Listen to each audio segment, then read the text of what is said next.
dig it out and show it to you there in the Scriptures. But we not only talk about Daniel, the period when Daniel prayed, and the prompting of Daniel's prayer, but notice the passion of Daniel's prayer. His passion. He set his face. That means he directed all of his attention to prayer. Amen. Yeah. Oh, that we could find some people like that. Oh, that we could find some people like that in our day. That would set their face toward God. Daniel had already been praying, if you read the book. Right. They couldn't find nothing to accuse Daniel of. He had broken no laws of the providence. God had told him, if you pray for the peace of it, you can live in peace. And he lived according to their laws. And he didn't vote the government. And they say, come to the king one day and said, you got all power, you know. And said, if anybody breaks your word, you can deal with him. And said, there's a man in the kingdom. We need to kind of deal with him a little bit. The only fault they could find in him was he prayed. Only fault they could find in him, the only accusation they bring against him is he was praying to a God that wasn't their God. They set a decree that no man might pray. Y'all out there? Amen. Daniel didn't say, well, that's the order of the rule of the king, that's the government's order, we can't pray no more, so I'll quit praying. No, the Bible said he opened his window 3 times a day and prayed as before. Hey, Amen. you say what to do? I told him the lion's den. You say, what God do? Shot him out of the lion's den. Amen. And now then, he's given his full attention because he knows Jerusalem, Israel is in the birth canal, and he said that. God said, if you'll begin to pray. I don't understand this, but I believe this. I ain't going to finish this up. I don't understand it, but I believe it.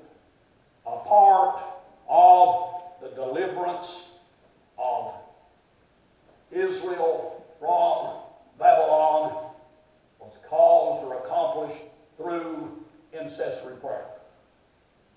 I made this in my notes here. I typed this up this week in the motel room, sitting over there, typing a little bit of the days and preach of the night, and typing a little bit of the days and preach of the night, and worked this out, and came home and printed it up. But I typed this up in my notes. There was 3 things or 3 steps to accomplish God's purpose for his people, the Jews in the place of Jerusalem, to get them out of there. 1 was the prophecy of Jeremiah. He used that. The second was the prayers of Daniel. And the third was the proclamation of Cyrus.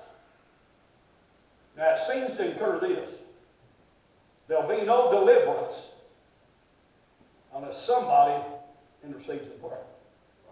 Yeah. Now, I ain't done yet. Notice the passage which he prayed.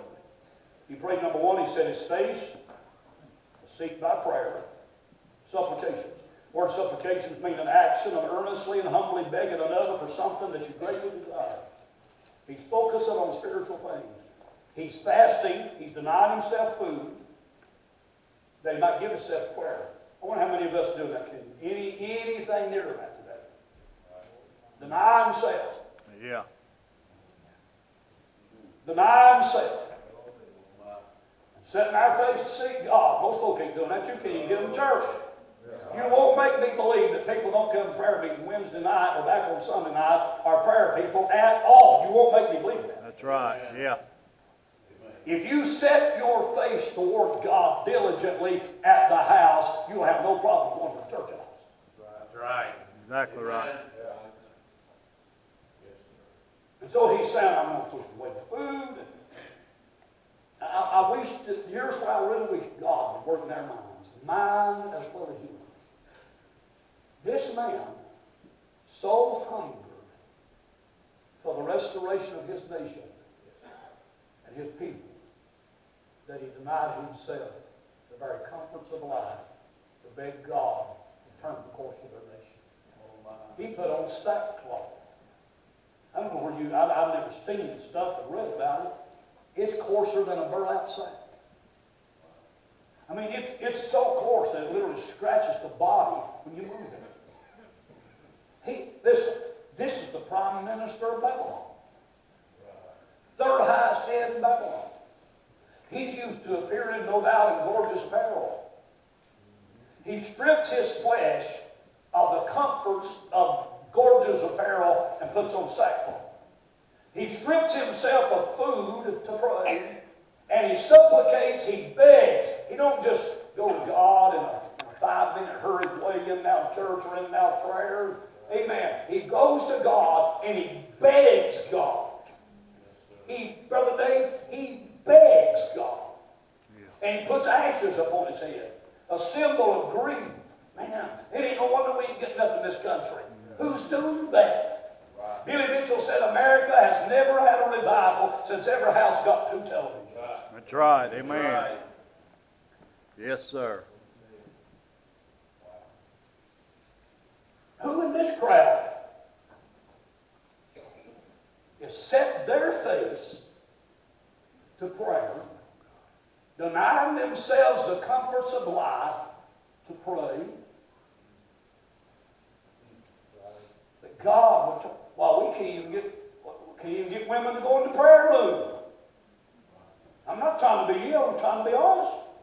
You're right, preacher. I've asked people in this church, I've asked people to go to prayer room. What kind of religion you got and you can't even get to pray? If your religion ain't big enough to make you pray, I don't know how big it is. Yeah, that's right. Where is the burden? Where is the broken-hearted burden of a mother and daddy, a church, a pastor, whatever, that will seek God this way?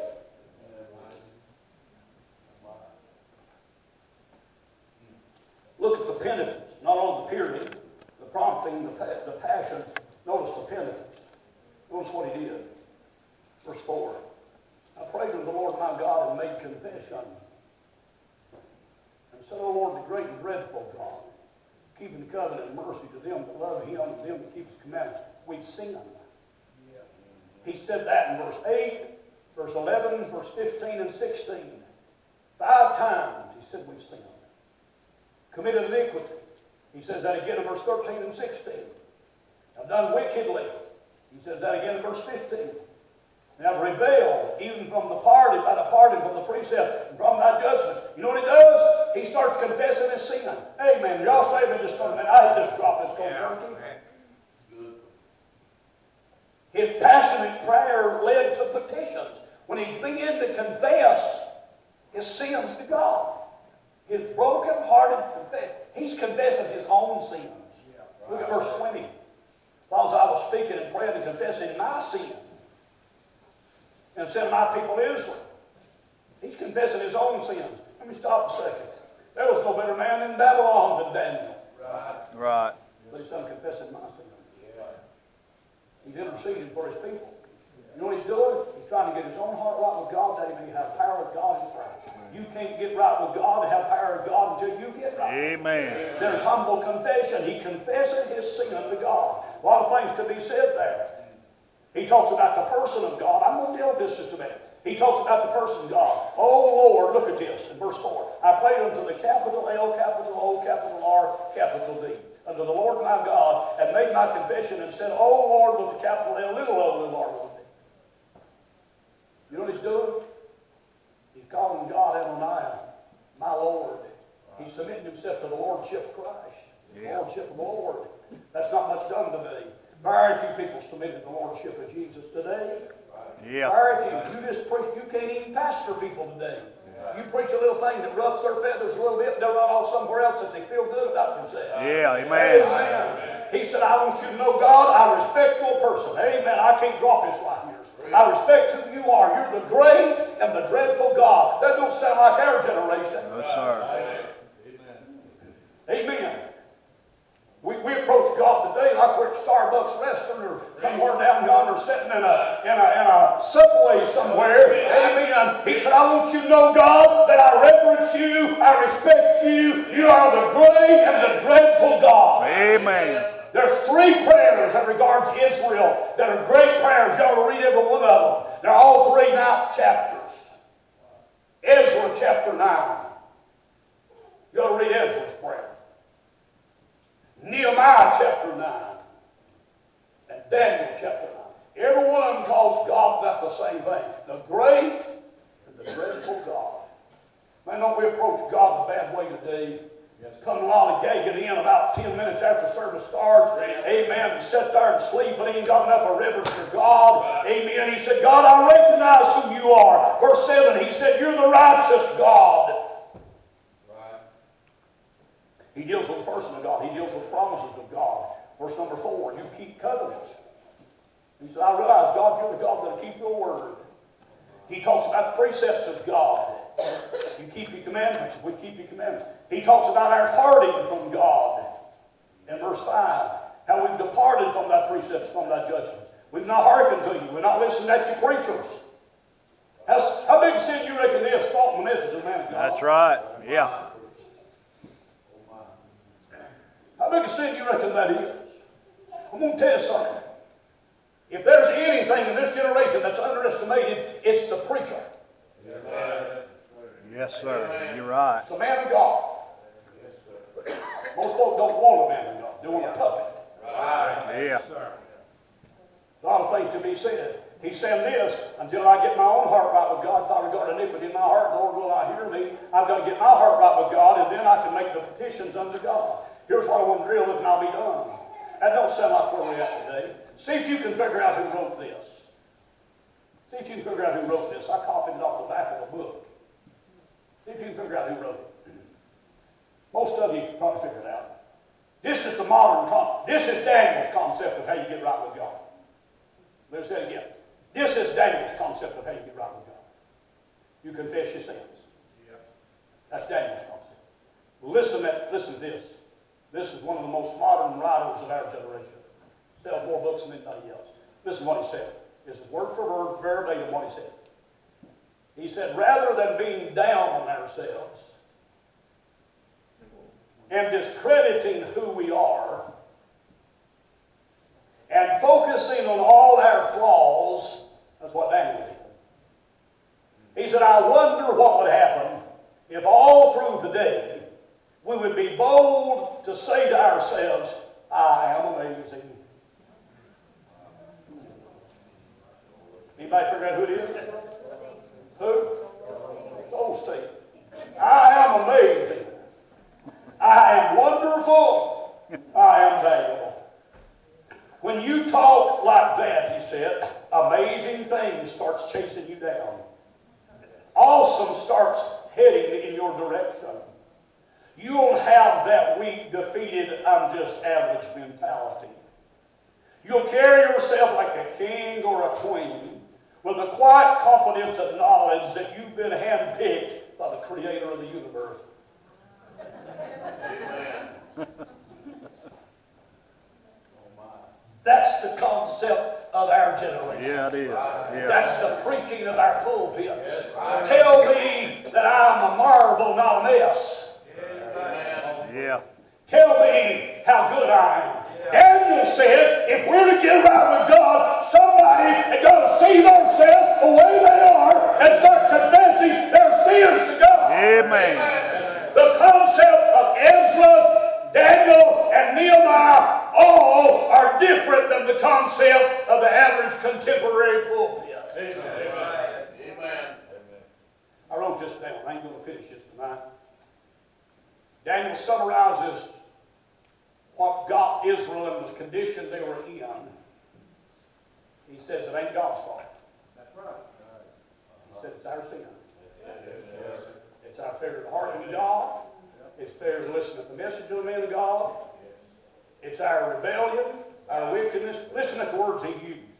He used, this is the words Daniel uses. Sin, commit iniquity, done wickedly, rebelled, departed from the precepts of thy commandments, neither hearkened, trespassed against thee, have not obeyed. Don't sound like what preaching done pulpit today, does it? No, sir. Amen. I wrote this down. 3 things Daniel said, basically, that led God to send them into Babylon.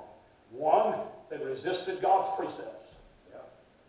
2, they refused God's prophets. And 3, they rebelled against God's person. You know what it did to them? Put them back. Then his petitions, he begins to pray. He begins to beg God for help. Now notice the power of it, and I'm done. You can read the petitions there that he prayed over and over again. He begins to pray.